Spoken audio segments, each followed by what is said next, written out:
Niining panahon nga ang putling ebanghelyo gihagit sa mga hiwi nga pagtulunan. Kinahanglan mo barug ang mga tinunan ni Kristo sa pagpakigbisog sa paglaban sa pagtuo nga makausa ug alang sa tanang panahon gihatag sa Dios ngadto sa iyang katawhan. Maoy hinungdan nga namugna kining tulumanon ang putling ebanghelyo.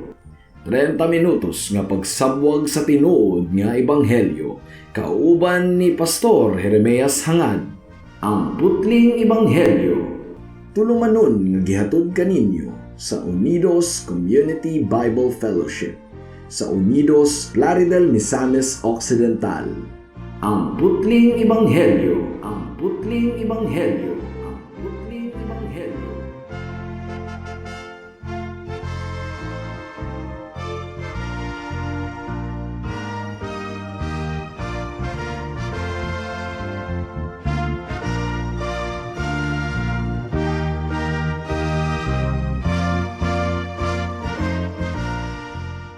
Mayong hapon, Unidos, Plaridel, Calamba, Balyangaw, Sapangdalaga, Rizal, Lupisayna ug kutob sa tanang gidala sa Ginoo sa pagpaminaw niining atong programa nga giuluhan og ang putling ebanghelyo.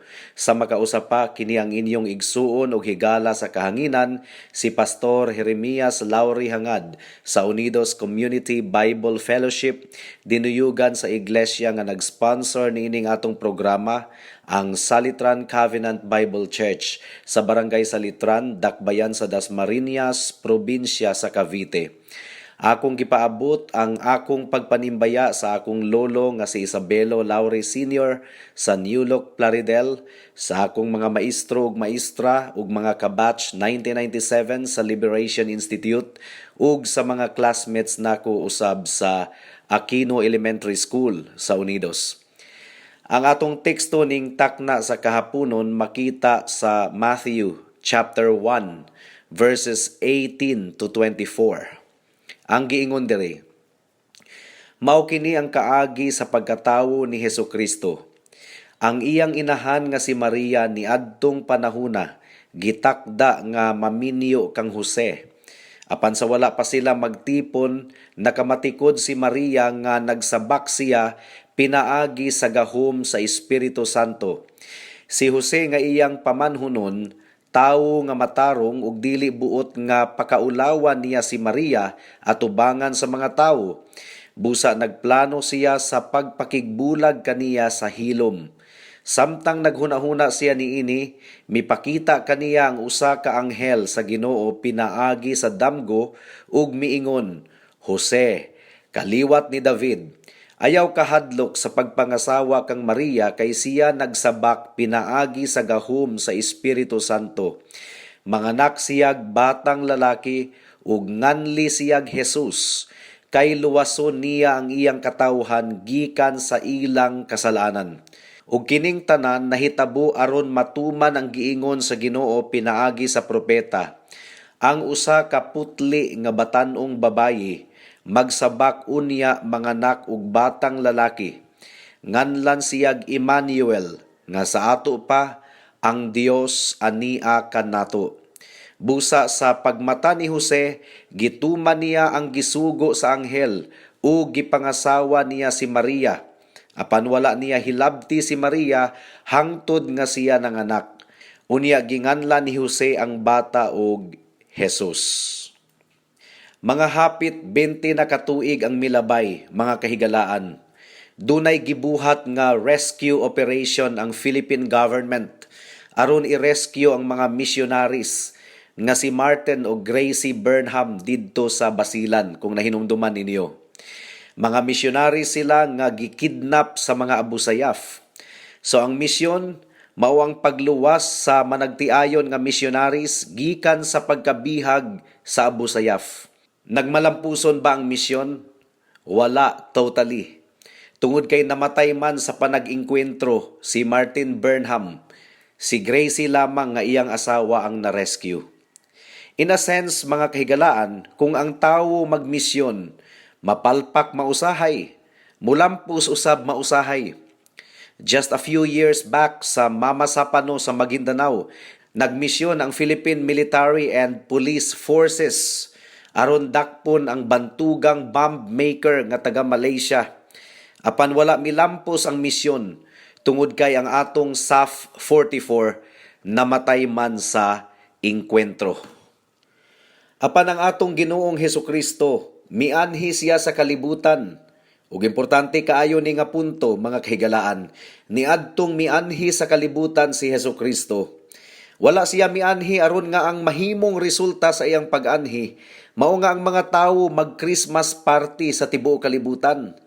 Dili kana mao ang misyon nganong mianhi si Hesukristo dinhi sa kalibutan. Dili aron mga hubog ang mga tawo sa party ug maghanda og daghan kaayong pagkaon. Ang misyon sa pag-anhi ni Kristo sa kalibutan dili aron mag-family reunion ta kada tuig. Panultihon sa daghan natong mga kababayan nga ang Pasko kuno panahon sa panagtigom sa pamilya, panahon sa paghigugmaay ug paghinatagay og mga regalo. Well, those are nice things, mga kahigalaan. Apan dili kana ang misyon nga anaa sa hunahuna sa atong buhi nga Dios niadtong mianhi si Jesus sa kalibutan. Sa pag-anhi ni Jesus sa kalibutan, usa lamang ang iyang misyon. Ug unsa man kadtong maong misyon? Matud pa ni Jesus, mianhi ako aron sa pagpangita ug pagluwas sa mga nangawala. Usbon ko, miingon si Jesus, mianhi ako aron sa pagpangita ug pagluwas sa mga nangawala. Bisan ang ngalan ni Jesus, mga kahigalaan, dili aksidente nga ginganlan siya og Jesus. Ang gisugo sa anghel kang Jose, tataw gayud kaayo sa atong teksto. Manganak siyag batang lalaki ug nganli siyag Jesus, kay luwason niya ang iyang katawhan gikan sa ilang kasalanan. So you see, even the name of Jesus is in line with his mission as to why he came to earth. Dili aron mag-Christmas party ang mga tawo, kundili aron mag-rescue, aron muluwas sa mga makasasala. And you shall call his name Jesus. From the Hebrew word Yeshua, ngangbot ipasabot, manluluwas. Mianhi si Jesus diri sa kalibutan aron i-rescue ang iyang mga katawhan gikan sa kasalanan. Adunay tulo ka bahin ang atong pagtuon ning takna sa kahaponon. Una, unsa man gyud di ay ang kahimtang sa mga katawhan nganong nanginahanglan kita og pag-rescue. Ikaduha, giunsa pag-rescue ni Jesus ang iyang mga katawhan. Ug ikatulo, ang bunga sa gibuhat ni Jesus nga pag-rescue. Mudangat na kita sa unang punto. Unsa man gayo di ay ang kahimtang sa mga katawhan nganong nanginahanglan kita og pag-rescue. Ang giingon sa Biblia, ang kalag sa usa ka tawo nga wala pa kang Kristo dili masakiton.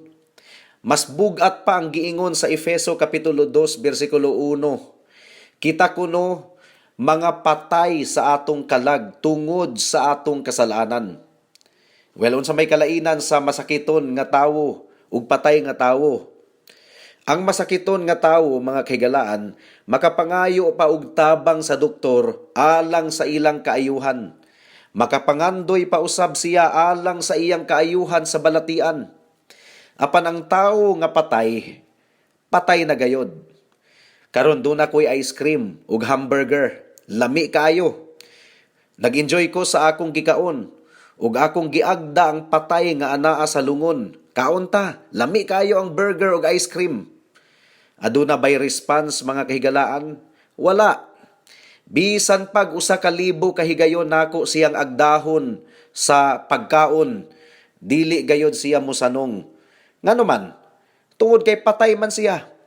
Sa susamang paagi, ang usa ka tawo nga wala pa kang Kristo, bisan pag usa ka milyon pa kahigayon nimo siyang walihan sa ebanghelyo, tungod kay patay man siya sa iyang kalag, dili gayod siya mutagad niini. Paminawan ninyo ang giingon sa Efeso kapitulo 2 bersikulo 1. Ang giingon diri, kaniadto patay kamo tungod sa inyong pagkadautan ug pagkamakasasala. Gisunod ninyo ang daotang pagkinabuhi sa kalibutan ug ang pangulo sa mga kagamhanan diha sa kawanangan. Ang espiritu nga maoy nagmando sa mga tawo nga misupil sa Dios. Kaniadto kitang tanan sama kanila, nagkinabuhi sumala sa tawhanong kailibgon ug sa mga pangandoy sa atong lawas ug hunahuna. Busa tungod sa atong tawhanong kinaiya, gikaligut-gutan kita sa Dios sama sa tanang katawhan. So nakita ninyo mga kahigalaan, mauna ang kahimtang sa mga katawhan nga wala pa diha kang Kristo bisan hangtod karon. Majority of the people in the world today walay pakabana sa atong Ginoo, walay kasing-kasing sa pagduol sa Ginoo ug sa pagpaminaw sa iyang pulong. Ang giingon sa Roma kapitulo 8 bersikulo 7, ang unudnon nga hunahuna nagdumot sa Dios.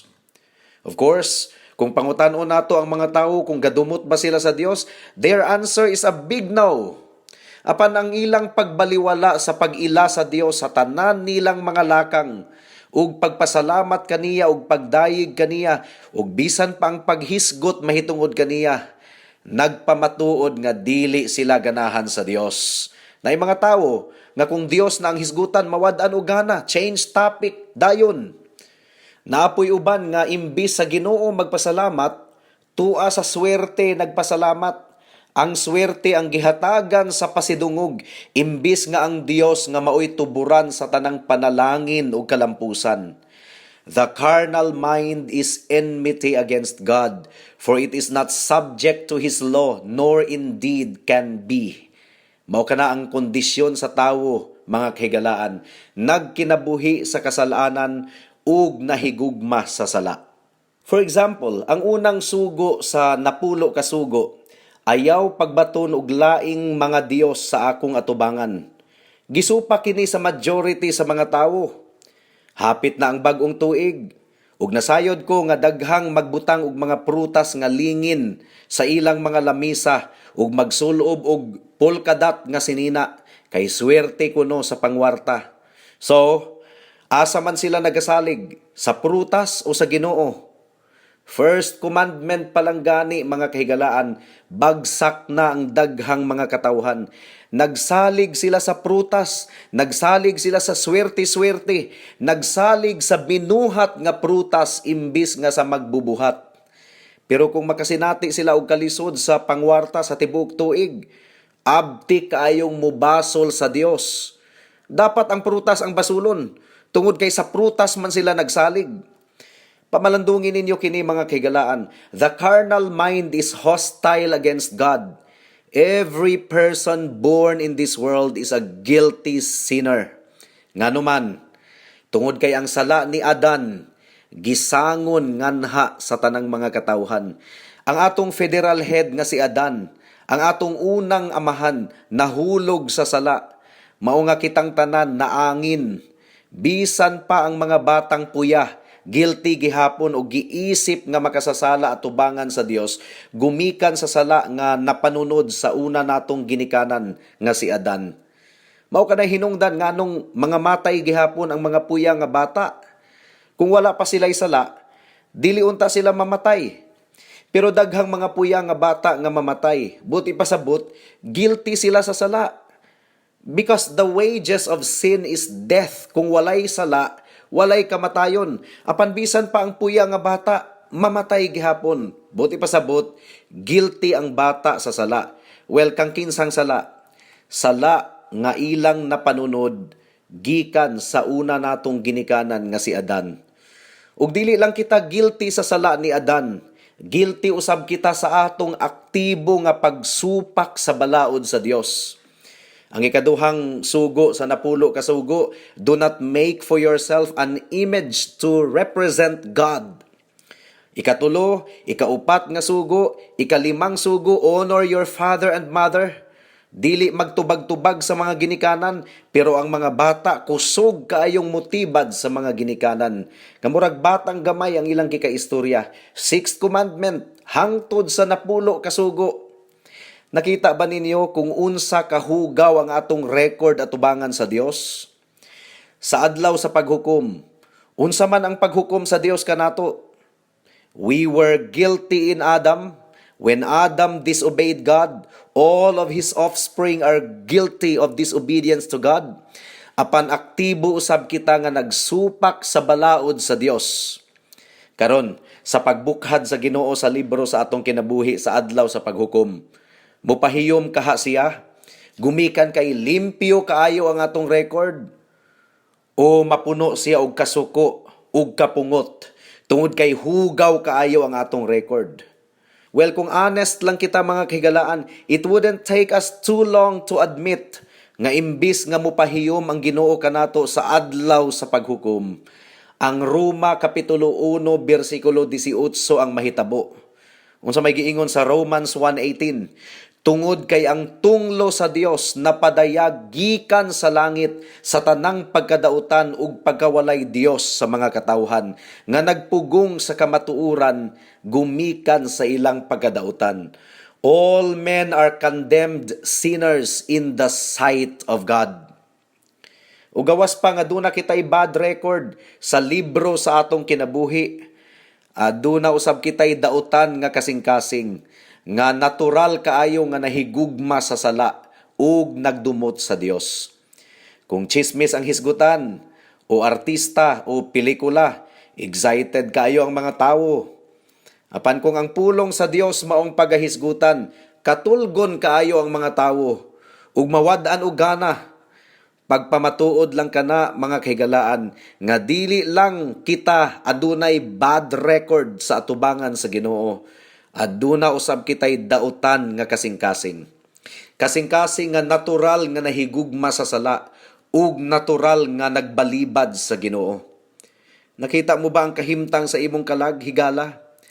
Ikaw ba ang matang sa tawo nga mawad-an og gana kung ang Ginoo ang pagahisgutan, apan excited kaayo kung ang ubang mga butang ang pagahisgutan? No, for sure, my dear friend, that our problem in the sight of God is very serious. Nanginahanglan kita og rescue operation. And Jesus Christ came to earth for that purpose. Aron luwason ang iyang mga katawhan gikan sa ilang kasalanan. Aron luwason sila gikan sa pagkaulipon sa kasalanan. Hinaot nga nasabtan ninyo kini mga higala, when we think of Pasko, hinaot nga dili matabunan ang tinuod nga kahulugan sa Pasko sa mga wala og tuo nga mga Christmas parties, kaon ug inom.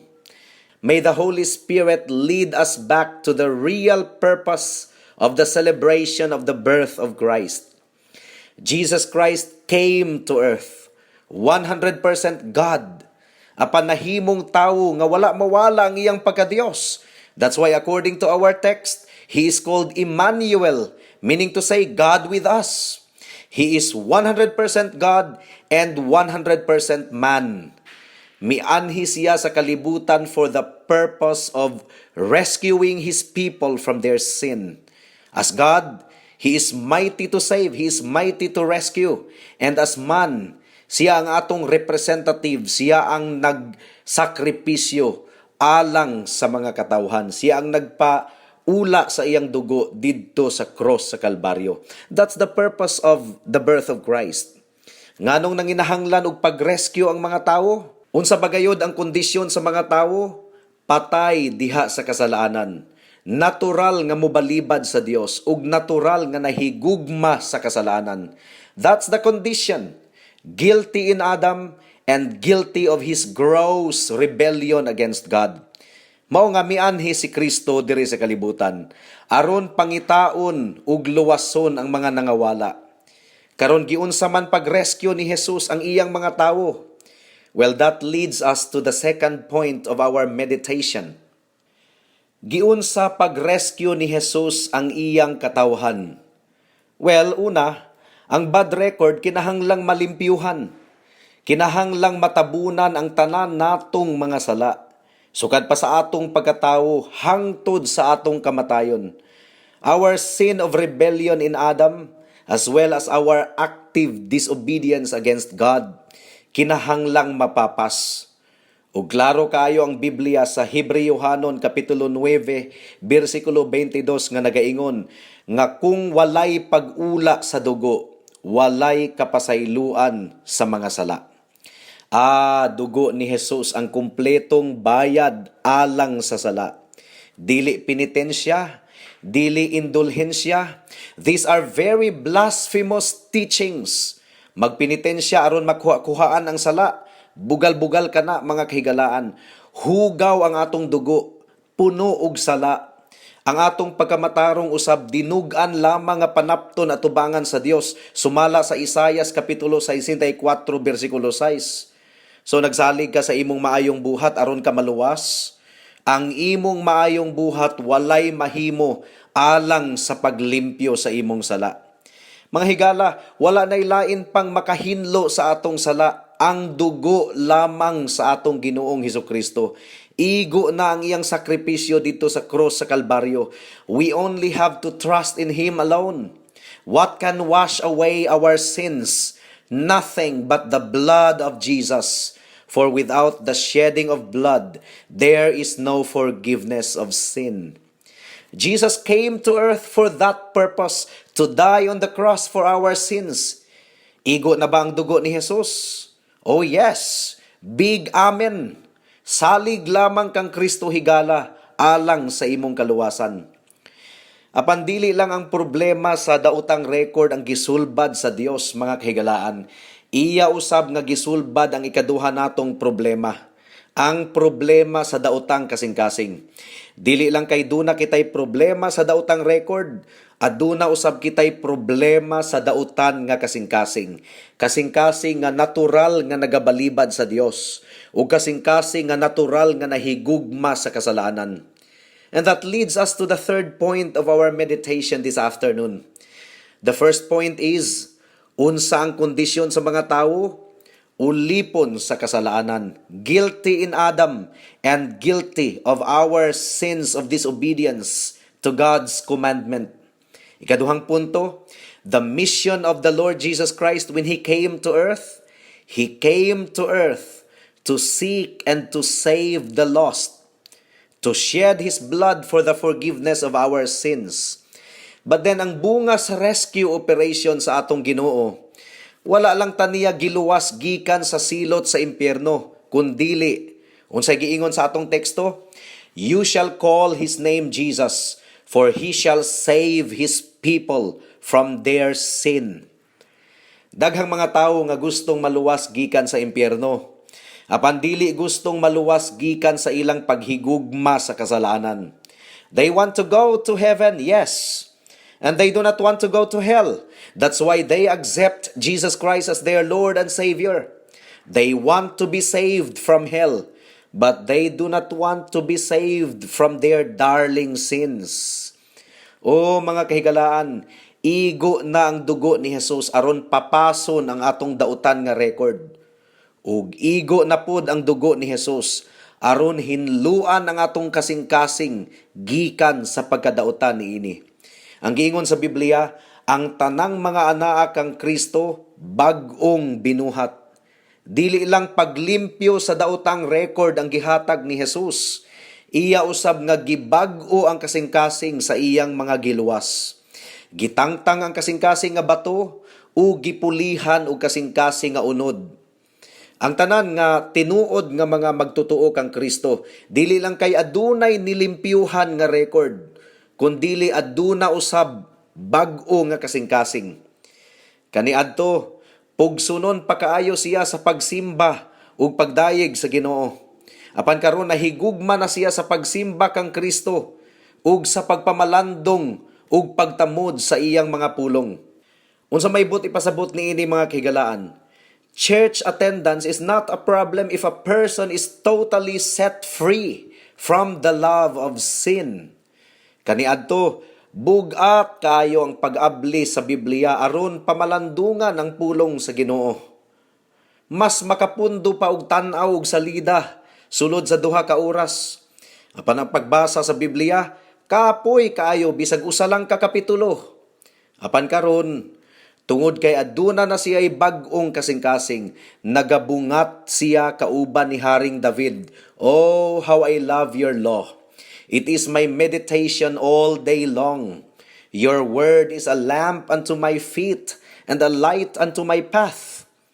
But his delight is in the law of the Lord, and in his law he meditates day and night.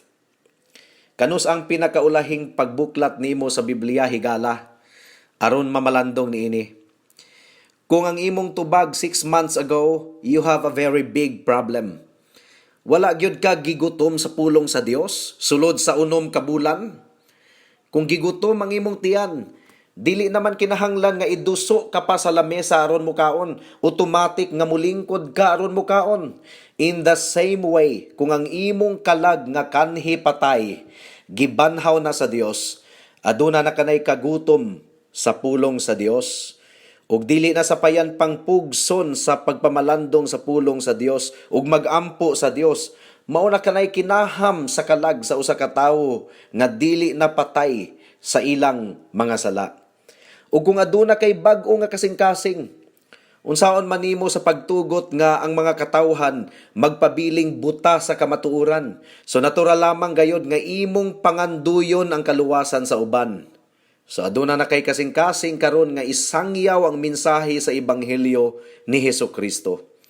And you shall call his name Jesus, for he shall deliver his people from their sin. Kasing-kasing nga kaniadto nahigugma sa sala, karon nagdumot na sa sala. Kasing-kasing nga kaniadto naglikay-likay sa pagsimba sa Dios ug pagpakig-uban sa mga katawhan sa Dios, karon aduna nay gugma sa pagsimba sa Dios ug sa pagpakig-uban sa mga katawhan sa Dios. Kang kinsa ka mas malipay higala, kauban sa mga bisyuso ug palahubog nga mga tawo o kauban sa mga katawhan sa Dios? Pamalandungin ninyo kini mga kahigalaan, dili kini joke at tubangan sa Ginoo. Ang tinuod nga Kristohanon, kung mahulog man sa sala, maguol gayod kaayo, ug magdali-dali gayod ug balik sa Ginoo. Well, what about you, my dear friend? Sa Biblia, ang kriminal nga gilansang kauban ni Kristo dito sa cross, parihong nahinluan ang iyang hugaw nga record, ug nabag-o usab ang iyang kasing-kasing. Ug gisaaran gayod siya og lugar sa gingharian sa Dios, bisan pa sa iyang pagkakriminal. Kini tungod kay naghinulsol siya sa iyang sala, ug midangop siya kang Hesus alang sa iyang kaluwasan. Nganong naghinulsol man siya, ug nganong midangop man siya kang Hesus, gumikan kay giluwas siya ni Hesus, gibag-o ni Hesus ang iyang kasing-kasing. Ug ang pagbag-o ni Hesus sa iyang kasing-kasing mao ang nag-aghat kaniya nga modangop kang Kristo alang sa kapasayloan ug kaluwasan, ug si Kristo matinud-anon nga mituman sa iyang saad nga ang tanang modangop kaniya dili gayud niya balibaran. Well, ang nahitabo niadto nga kriminal higala mahitabo usab kanimo. Kung niining taknaa magpaubos ka atubangan sa Ginoo, maghinulsol ka sa imong sala ug musalig lamang sa kaluoy sa Dios, sa iyang dugo nga giula didto sa cross sa Kalbaryo, nga igo na alang sa tibuok bayad sa imong sala, ug sa iyang gahom nga mubag-o sa imong kasing-kasing ug muhinlo niini bisan pa sa imong itom ug ngit-ngit nga mga kaagi. Buhata kini karon kay basin ug ugma ulahi na ang tanan. Amen. Hangtod din nilang kita taman sa atong pagtuon karong taknaa tungod kay wala na kitay oras pa. Sa makausap pa, giimbitar ko kamo sa pagtambong sa atong panimbahon ugmang adlaw, adlawng Domingo, adlaw nga igpapahulay, 2:00 sa hapon sa panimalay ni Winstro ug ni Conchita hangad sa Unidos. Daghang salamat. Samtang naghuna-huna siya niini, mipakita kaniya ang usa ka anghel sa Ginoo pinaagi sa damgo ug miingon, Jose, kaliwat ni David, ayaw kahadlok sa pagpangasawa kang Maria, kay siya nagsabak pinaagi sa gahom sa Espiritu Santo. Manganak siyag batang lalaki, ug nganli siyag Jesus. Kay luwason niya ang iyang katawhan, gikan sa ilang kasalanan. Ug kining tanan nahitabo aron matuman ang giingon sa Ginoo pinaagi sa propeta. Ang usa ka putli nga batan-ong babay magsabak, unya manganak og batang lalaki, nganlan siyag Emmanuel. Nga sa ato pa, ang Dios ania uban kanato. Busa, sa pagmata ni Jose, gituman niya ang gisugo sa anghel o gipangasawa niya si Maria. Apan wala niya hilabti si Maria hangtod nga siya nanganak. Unya ginganlan ni Jose ang bata og Jesus. Alang sa dugang nga mga pangutana, mahimong mo text kang Pastor Jeremias hangad sa 0935 744 3030.